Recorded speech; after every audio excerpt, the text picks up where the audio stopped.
Des tirs de sommation résonnent dans les rues de Ouagadougou. Le Burkina Faso est aux mains des putschistes du régiment de sécurité présidentielle. À leur tête, le général Gilbert Diendéré, considéré comme le militaire le plus influent du pays, ce proche de l'ancien président Blaise Compaoré vient de prendre le pouvoir et il a laissé le soin à un autre militaire de l'annoncer. Premièrement, le président de la transition est démis de ses fonctions.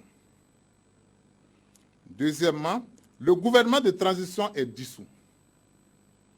Troisièmement, le Conseil national de transition est dissous. Quatrièmement, une large concertation est engagée pour former un gouvernement qui se dévouera à la mise en ordre politique pour aboutir à des élections inclusives et apaisées.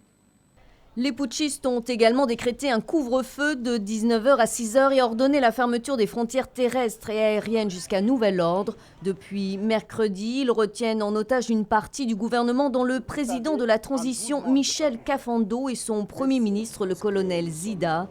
Ils dénoncent l'exclusion des anciens partisans de Blaise Compaoré à la présidentielle du 11 octobre et font régner un climat de terreur.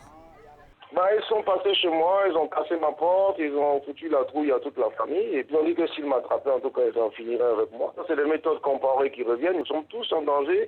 Ce régime, s'il réussit à s'installer, ce sera un régime militaire, militaro-fasciste. Quelques heures après ce nouveau coup d'État militaire, des centaines de personnes sont descendues dans la rue. On dénombre déjà au moins un mort et une soixantaine de blessés. Le général Gilbert Diendéré prétend n'avoir eu aucun contact avec l'ancien président Blaise Compaoré. Il affirme aussi avoir le soutien de l'armée.